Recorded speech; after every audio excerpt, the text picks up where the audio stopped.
So hi guys and welcome back. We have the wonderful Phoebe Greenacre. She's joining us from the beautiful Bali. She is a somatic coach. That's correct, yeah. Somatic coach, entrepreneur. She's a mummy and she's literally incredible. So I'm going to hand over to Phoebe to introduce herself a little bit more.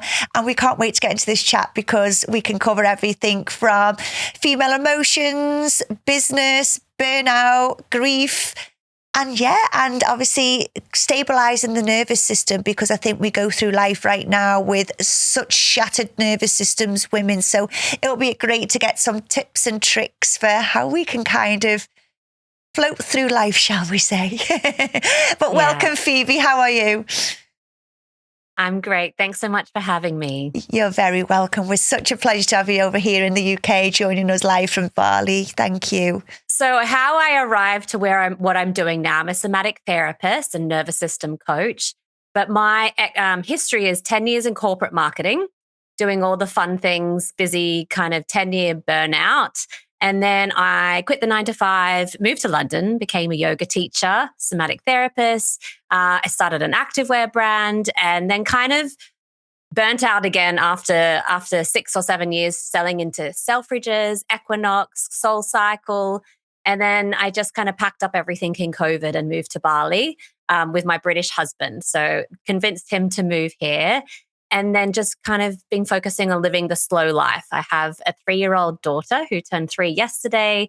And now my main focus is working with women and mostly actually mums to help them find a little bit of sanity inside the insanity that is motherhood and also entrepreneurhood, and going through the everyday life of people wanting to consciously reparent themselves when they're parenting. So a big thing I work with is generational trauma healing. So not repeating the same patterns that were handed to you by our parents. And because we have so much more information now and we want to do things more consciously. So really working at unlearning what we've learned to then relearn how we want to pattern our children's nervous system, because that's where our nervous system comes from, is from our parents and also the environments we grew up in that have shaped our nervous systems to where they are today.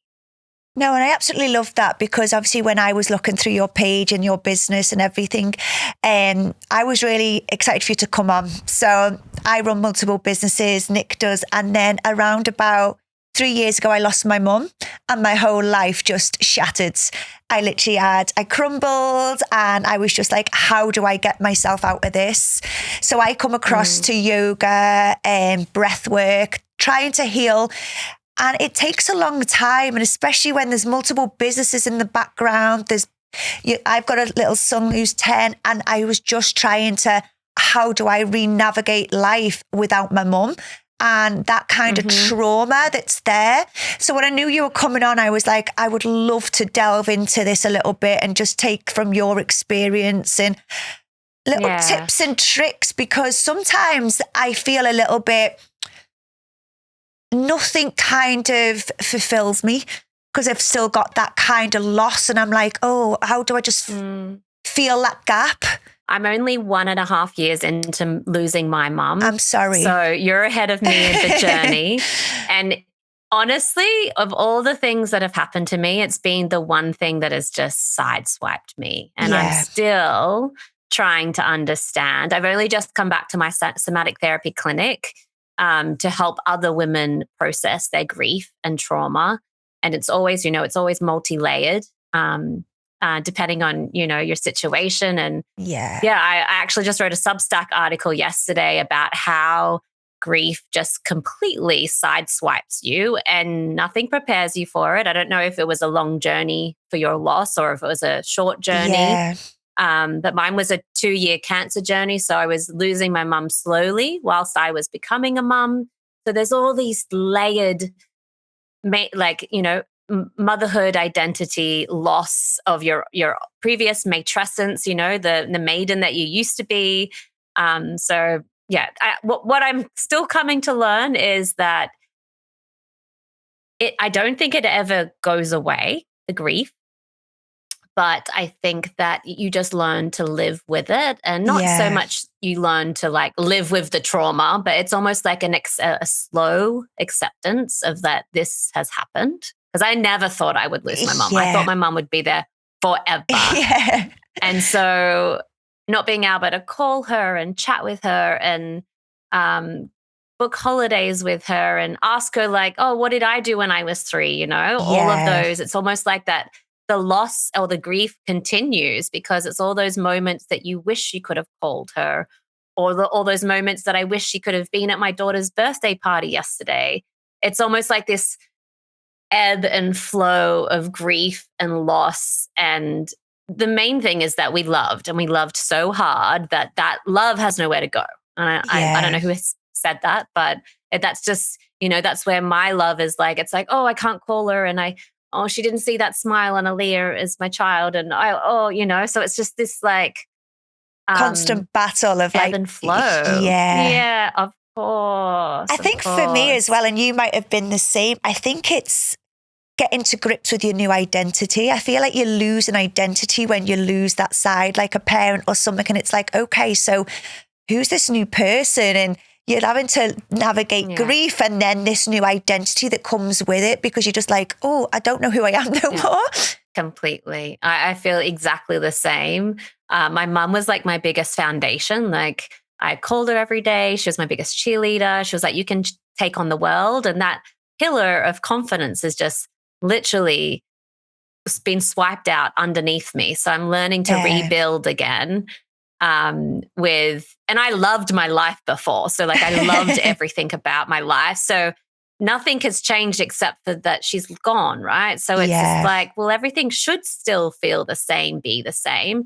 And I have a lot of tools. Like I've been studying somatics for 11 years. So I have a lot of resourcing in myself. Like I understand emotions. I understand how to process them, how to hold them, how to not judge them. And so I just feel for people, the general population that haven't studied emotion and haven't studied how to process it and how to accept it. So, and I'm at a loss still, and I have all the knowledge and the tools. So I don't think anyone's immune from it, whether you know how to process emotions or you don't. And it's so true that you said that, because I think if I wouldn't have gone on this spiritual journey of like being able to then regulate and self-soothe them emotions that kind of kept appearing, that I feel like I'd be in a completely different like place right now. I don't think I'd still have my business. I'd be wondering even what I would be like as a parent to have them tools of like what journey we have been on to get here today.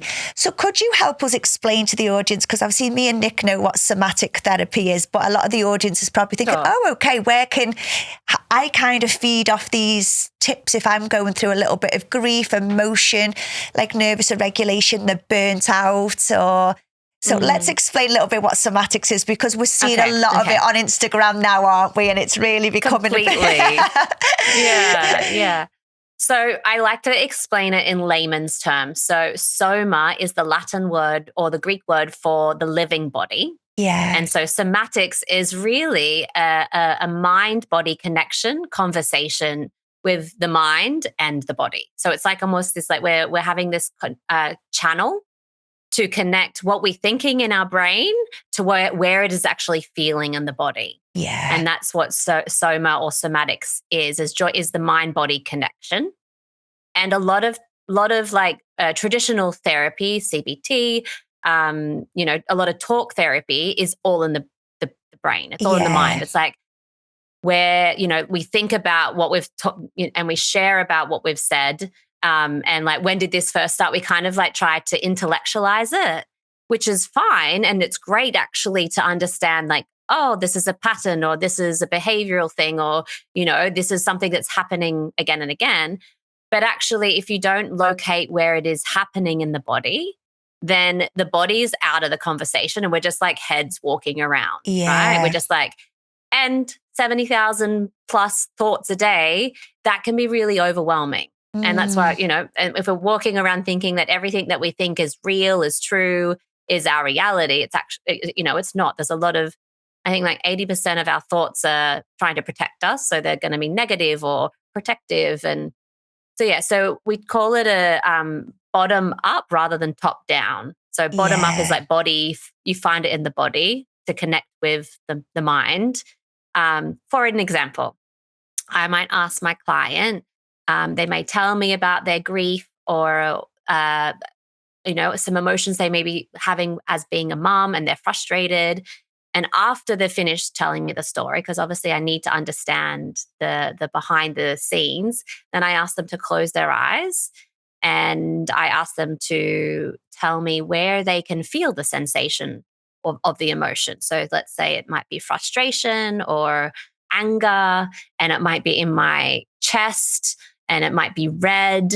And I continue to ask them series of questions to help the mind of the story to connect with where it is in the body. Yeah. And then we take a lot of time to acknowledge that it's there, because a lot of people think, oh, I'm not angry. I'm not an angry person because that's negative, or I don't have any frustration. I'm fine. And we kind of, society's told us that those emotions are, we shouldn't display them, especially as women. Yeah. We shouldn't get angry or frustrated. We should just handle everything. So there's a process of acknowledging and accepting that these are here, and that they also want to be seen like people or like parts of you. They want to be acknowledged. They're like, hey, there's some anger here. Yeah. And you're not an angry person. There's just part of you that's angry. And it can also similarly, at the same time, simultaneously be joy there. Like, so I don't know if you've ever experienced this where you've had like a beautiful, joyful moment, and then the next moment you're crying because you miss your mom, and you're like, wow, like how did those two things happen 1 minute apart? Yeah. So I hope that kind of explains. And then it's just layered. So after, sometimes the top emotion, like the most surface level, like the frustration is like, it's red and it's here and it's knotty and it's sticky and it's making me feel heavy. We go layer by layer by layer, underneath, and there's loads of different techniques that we can use to access the bottom emotion, which might be sadness or loneliness. And I find a lot of the time that, some mums might come in with the top, like they book in because they're anxious or they're having anxious thoughts or too many anxious feelings in their body. They can't breathe.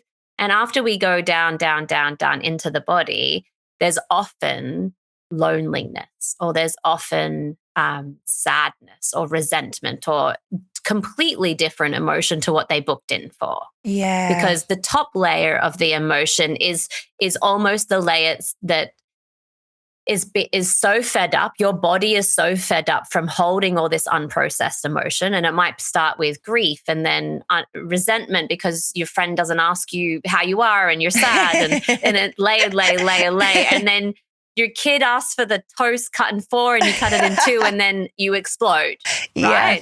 That's a normal mum thing. You're not angry at your kid for the toast thing. It's the layered emotions that aren't processed or seen or heard or accepted along in your life. And that might be from this period of grief, but it also might be from your teenagehood or your early 20s or that breakup and that redundancy or that conversation with your dad. And those years and years and years of unprocessed, unfelt, unseen emotions can then start to rear anger, resentment, self-sabotage behavior. But it's often it's not that once you get to the bottom of it, once you get to the root. Because I did a little bit of breath work once and it was funny because when we were doing the breath work, my body would go so tense and I'd start to shake and they were like, let the emotion go, let it go. And I just couldn't, my body just wouldn't let it go. And I remember having a panic attack on the mat, and then once it released, I was laughing. I was just like, what is that? And it was like, your body's holding onto it and doesn't know how to let it go. That I was physically shaking on the mat because the body was just in like fight or flight. And it's funny how the body does resist as well, their emotions leaving, isn't it? Completely. With, I don't know if it was conscious connected breath work. I'm also a facilitator. Yeah. So for me, There are places in the body that conscious connected breathwork touches that no talk therapy or even somatic therapy, guided therapy can get to, can access them, which is why I love conscious connected breathwork, because you have no control over, and not in a bad way, but it's like you're going to release stuff that you can't mentally think out, or you can't consciously like say, oh, that's anger, or that's nervous system burnout, you know? I also shake a lot in like when I do it on myself or when I have sessions, and I touch, like exhaustion and burnout and things that I can't even touch, you know, with a massage or with a talk therapy session. So it's really beautiful. And when you go work with people, I can imagine, do they come with it, especially like business burnout, because it's a big thing, and obviously me and Nick, we're known to push ourselves to that level. And then once we do burn out, we're like, how have we got here again? And how do you navigate that? Because obviously you're a very successful businesswoman as well. And knowing just when to switch off. Yeah. It's layered, obviously depends on the person. I think we've been taught to hustle from a very young age, and that rest needs to be earned. It needs to be a reward. So I will look at, like, if I put my ex-CEO hat on but look at, say, a client's calendar and look at where we schedule rest in first. So I think you always think about, oh, I need this meeting and that meeting. I need to train my team and this and the business meeting and the finance. And it's like, okay, how do we schedule rest first in the week so that you know that your nervous system is having the amount of downtime that it needs, and not just in the sleep, not in just the 8 hours or however many hours you're getting, but actually during the day. And whether that's micro, I call them micro mum moments. If you're a mum and you're a business owner, sometimes the days get away and you don't have a lot of time. So it's like, these are just very small baby steps into the rest. It's like maybe taking 15 deep breaths while the kettle boils, or maybe it's if you get the shower, or I've still got a very young daughter, but if you get a shower or go to the toilet by yourself, having the breaths there as well. Or if you do the school drop off, then after you get back in the car and it's almost like, oh, I'll check my phone and I race off and I grab the coffee. It's like, can I sit here at the school gate in my car? There's not a loading zone or a 5-minute zone, and just breathe to down regulate your system. So to bring you back closer to homeostasis before you then rush off again. That would be my first step, because a lot of mums come to me and they're like, well, I don't have any time to go to a 60-minute yoga class. I don't have any time to do, 60-minute breath work. So how can I start to do those micro mum moments, as well as scheduling in rest first? So, okay, I'm a big Yin teacher. I combine somatic therapy with Yin. Yeah, nice. So I would say do at least, if you're in a state of burnout, like at least 2 Yin classes a week, potentially before you go to bed, or on a Sunday when you know that you can stay in that state of like floaty cloud, like juiciness after for as long as possible. So just scheduling rest first, and those micro moments is where I would go first. I actually have a library of 365 classes of Yin and breath work and all the things called the self-care space. Yeah. So that's where normally I'd be like, look, just do a class every day, even if it's 5 minutes, 10 minutes, 60 minutes, to start with bringing your nervous system back into safety, because most of us have been in fight and flight for years and running on caffeine and not a lot else. Because that's what they do say. They say, realistically, for you to be the best parent, the best businesswoman, the best friend, you have to put self-care and self-love first. Otherwise, no one's ever going to see the true you. No. It's like when you're in an airplane, it's like you need to put your mask on before you're a kid, because then you might pass out, So that's always, put your safety mask on first. Because I had to retrain my brain for that. And I was like, oh, but that's me being selfish because of it was learnt behavior. And then now I go, no, I'm not being selfish. I'm just giving self-love. And then I'm the better person to everyone else then around me. Completely. And I think there's also in this period of parenting, becoming more aware of our patterns, losing your mum, and then also like we love our mums, but also having to break the patterns that she gave us. Yeah. Which are not always positive, you know? So there's this other layer of grief of like, why didn't she teach us better? You know? But she's gone and I love her and I love all those things, but I'm now consciously repatterning my anger because that's how I saw she expressed her emotions, because she didn't have any outlet or tools to understand that yelling and screaming at kids nowadays is not normal, or it's not, it's not great for their nervous system. Yeah. And I love that you said that, Phoebe, because I think that's what one part of my grief was really, really hard, because I felt like I was healing my grief, but then I had this frustration of why my mum wasn't able to kind of let go of them emotions and that kind of trauma she had held. That then I was just completely. Like so frustrated. Like, so then I was dealing with 2 lots of traumas. And then it was hard. Completely. And is that something that you felt? And how do you kind of like declutter 100%. and think, I'm also not, although I'm not responsible for that, naturally I think as a girl of a girl mum, you do it, don't you? Yeah. Yeah. Grief is layered and generational trauma is layered and healing is layered. So, and motherhood, like from when you have the baby for the next 2 to 7 years, your brain's rewiring. So that also, you're rewiring after you have the baby, you're rewiring after grief. You're also rewiring your brain if you're trying to learn new patterns that, your mum taught you with it one thing, and then you have to now teach yourself a different way. You have to have awareness. And then you're then parenting at the same time as reparenting. And that is tough. Do you know what? Trying to keep it all together. It's tough. And I think, do you know what? It's when you kind of sit in a place of like awareness that you think, I am so lucky that I'm able to now tap into that emotional intelligence to go, okay, something's not feeling right. What tool have I got in my toolbox to make me go, that's going to make me feel a little better. Like I'll go and do a little bit of meditation, a little bit of yoga. Yeah. I'll come back to what's triggering me and what is it's there. And vulnerability, I think we've been in a society where you can't be vulnerable. It's not cool to be vulnerable. Whereas we're seeing a bit of change coming, whereas now vulnerability is like, when you see someone vulnerable, it's so beautiful, I find. It's the most beautiful thing about a person. I go, when you're raw, authentic and vulnerable, it makes me just look at them and go, oh my God, I want to know that person.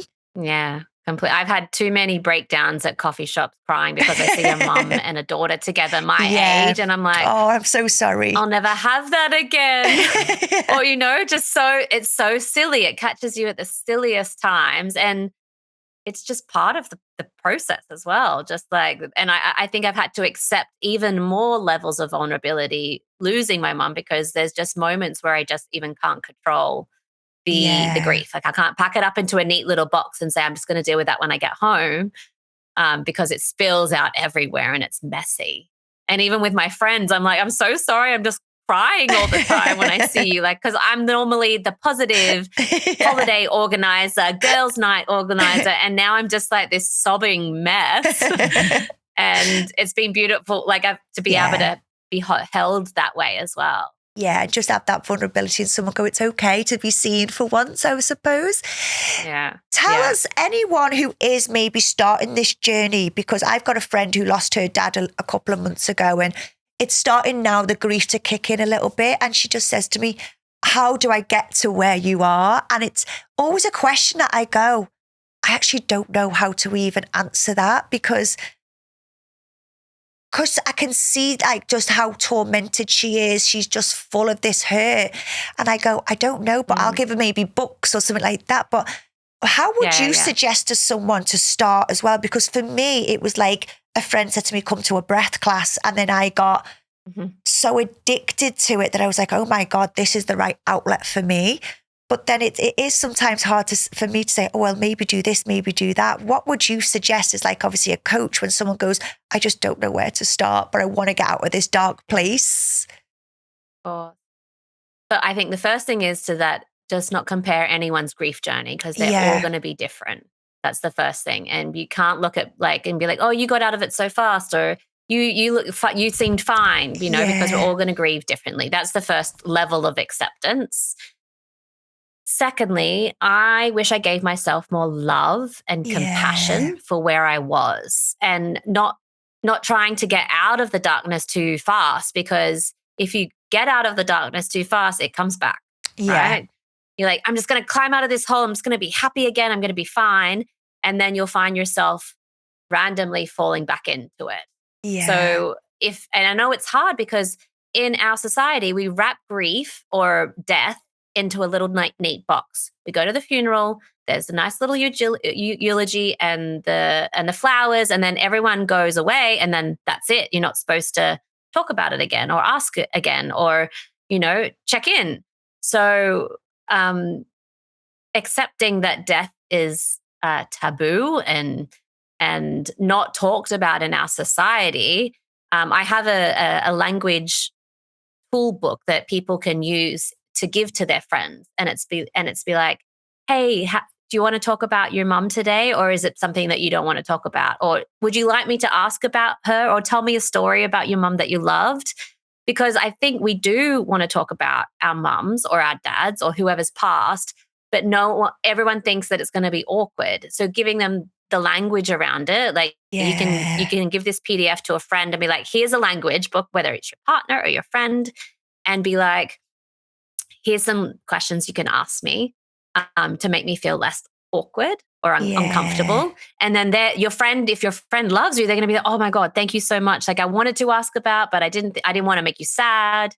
So, because I think it's the invisible grief that no one wants to talk about it, but you're carrying it around all day, every day. And no one wants to upset they don't know if you've just spent all morning crying and don't want to tip you over. Or they don't know that you do want to speak about it and just talk about it. So I try to be really honest around my friends and be like, oh, my mum would have loved this salad. Like if I had ordered a beetroot or something salad, and my friends know me like, oh, that's so nice that like she's here with us, or that's so nice that we get reminders that she's here. Or I'll see a feather drop down onto my towel at the beach and I'll be like, oh, that's a sign from mum. And I say it openly because I look at it and I think that's a sign from mum. And rather than getting like sad and be like, I just share it openly with my friends and be like, oh, that's mum's here, Yeah, I love that. And they're like, oh, that's so beautiful. Yeah. So just being really open and it's vulnerable to say that because, it's death is not a day-to-day chat subject, So let's go across, because I know you're a big Yin teacher as well. And what I found was gorgeous about me, like releasing emotions, trauma, stress, burnout, was getting to the mat and doing Yin yoga. I've done Ashtanga, I've done Vinyasa, and I love them for a workout, but Yin has a different magical feeling for me, I always find. And when I'm moving that body, I feel my fascia moving, I feel emotions moving. And I feel like with Yin, it's got a different feeling when it comes to like kind of the body. It does. So please, can you just explain the difference to them? Because I've done yoga before. I've sat here and not spoke because I'll be honest, I've not had grief to that extent. So I'm just listening and letting you, because it will be a conversation so many people want to do here. I have lost my granddad and, it's hard, isn't it? But I've not lost a parent. So sorry for you both for that. So with the yoga side of things, I'm a Pilates gal. Yeah. But I have done yoga, but just your normal floaty, you go in, you come out, sometimes hot yoga. But Yin, you've spoke about it so much, haven't you? But I actually don't really know the difference in it. So that'd be nice to explain to us what that is, please. Yeah. So Yin is floor-based yoga. So you're pretty much laying on the floor in certain shapes. for about 5 minutes each, 3 to 8 minutes normally for one pose. So it's very stationary. It's really good if you don't have a lot of energy. And so for example, you've probably done some of the poses in a yoga flow, like a sleeping swan, like a pigeon pose. That's what you call it in like a yang class. But in the yin class, it's a sleeping swan, and you're relaxed into it so much so that your fascia, all of the muscles around your bones start to relax, and then the fascia that's around the muscles start to relax too. And it's this layers of relaxation that finally the emotions that are inside the fascia, because that's where our emotions can be stored, they then start to release. So depending on what pose it is and where and what's releasing, people will break into tears because all this like floods of emotions come up because they've never stopped for that long consciously to allow the body to release. Because we're in go, go, go method all the time. When we stop and consciously allow our hips to release for 5 to 8 minutes, wonderful things start to release out of the body. And we don't know what's in there. Like we've been sat at an office desk for years, or, depending on what you're doing, and never stop to really accept or look at your emotions. And then these emotions start to come up, or this conversation starts to come up. And I combine the somatic therapy cues with the yin poses. So I'll get you into a pose, and then I'll start to give you some like poetic surrender language, so that you're also surrendering your heart, you're surrendering your liver, you're surrendering all through the organs, so that your body can open and relax, so that the emotions can start to come out. And if you don't have any emotions that need to come out, it might just be a really, really deep state of relaxation. And so a lot of times people will get into this yin class and walk out and be like, whoa, what just happened? I feel like I'm floating on cloud 9. Yeah. So I used to teach yin in person in London. Yeah. And then people would stay around for the next half an hour because they were just such a slow, dreamy kind of state. So that when COVID hit and I started teaching online, it was perfect. It's the perfect thing to do online because you can set your candles up in your room and you can make it all dark and dreamy and warm and cozy and have socks on and your jammies. And so that when you finish the class, you can literally just roll over and roll into bed and go to sleep, which you can't do in England. You have to get in the car or on the tube, and then all your buzz is gone.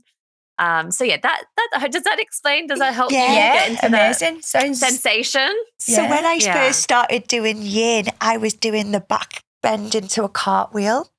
And because my heart chakra was opening, I would come back down and I would be in floods of tears. Really? Because the emotion that was there, and it would just so they say, don't they, if you are in a certain state and you're not quite ready to open the chakras, you've got to be quite careful to go into anything like yin because it can release such a vast walking mess. This sounds amazing. Just a vast amount of emotion, doesn't it, that comes along with it? Yeah. Do you do retreats and things like this for that? Do you do all that type of stuff in Bali? Yeah. Because it's really known for it, isn't it, over there? Yeah. I had one last October, and there was a yin element, a somatic breath element, somatic therapy, chakra. Each day was actually themed around the chakras. So on the first day we did the root chakra, and everything around all of the classes was around the root chakra, and we did the 7 days of the 7 chakras. So by the end, everyone's feeling very aligned. But one thing I mentioned with yin is that actually the different poses, it's all related to traditional Chinese medicine. So the yin lines, that you're hitting the meridians. So certain poses hit certain meridians, and certain poses will stimulate certain organs, and each organ in traditional Chinese medicine is related to a different emotion. So the lungs is fear, the liver is frustration. And so when you're doing the different poses, I can like theme a class around anger and frustration. And so that all the poses I choose are activating or stimulating the certain organs. And so that's why you might come to a class that, you'll really get like, there might be some anger come up, or there might be some sadness come up, depending on what's been choreographed into the yin class. And you only do about 5 poses. So it's not like you're doing loads of different poses. It's not very movement based. It's very stationary. And there's always lovely music, and I read out poems, and it's like one of my favorite things to teach and also to do myself. I like the thought of being into something a little bit longer, so you're not, because like you've just said, Pilates, what I do, even though I'm a million mile an hour every day, but you go into Pilates and it's non-stop. Do you know what I mean? There's no stop. Honestly, when you do yin, I'm a Pilates girl too, and a weights girl. I'm an everything girl. So I really, yin is where you get to stop and shut down and receive also, like just receive the stillness and receive the moments of silence and the ability to like, hey, is there anything that wants to be seen today in my body? Is there anything that my body wants to say to me? And so I often will suggest these prompts in my class so that the clients can have some introspection and some mind-body connection of like, hey, I'm taking a moment, like, and it might be like, that conversation with that person is really like, is bothering me, or, and maybe I need to have some repair there. So it's almost like a catch up for your body and mind to meet in a beautiful, harmonious way. Because I always journal after mine. So I'm about to fly to Thailand to do a yin yoga course. And my friend was... lovely. I'm so excited. And my friend's coming with me. And I said, I'm going to get a room on my own, because I know when I'm on that mat, things are going to come up that I'm going to go back to my room and just journal, just get the emotion out. Because I think you're in that pose, but you just feel the muscles just relax and lengthen. And then you just kind of want to go... just time for you as well. You'd love it, honestly. You would absolutely. Let's go to Thailand. I know, beat me on. Doing any type of teacher training, you need that rebound time. Yeah. Even in yin, you do the pose, and then you have in the before you do the next pose, you have a rebound where you can just reset. I think it's really wise to get the room by yourself so that you can just have that space to process. That's what I thought. And I thought, I'm going to go there to really disconnect. I'm just going to take lots of journals, lots of books, and just come away from my classes, sit, reflect, self-love, as they say. So I am really excited. Phoebe, we have run out of time, but thank you so much for joining us. Could we tell all our viewers what's your website, what's your Instagram, where they can come and find you? Because I absolutely love all this. And I know there'll be also people out there who may be in similar situations that we've been in and may just want to reach out for that advice as well. So it would be great to see tell them where they can come and catch you. So my website is Phoebe Greenacre. On Instagram, it's Phoebe Greenacre, and everything's like linked in there. You can go to the selfcarespace.co is where my healing somatic library and yin classes all, and you can all try it for 7 days for free. So there's a free trial there. You can do as many yin classes as you want in a week, or meditations or breathworks. And there's an app launching in a few weeks too. So hopefully that'll be, but I don't know when this is coming out. So exciting. Maybe it'll be good timing. Well, it's been lovely to meet you. Also, so much love for what you are going through at the moment as well. I know how that feels. You. So literally, I'm sending lots of love for that, and hopefully the healing is okay at the moment. And thank you so much. Thank you so much for coming on, Phoebe. Lovely to meet you. Bye. Thank you. Bye. Bye.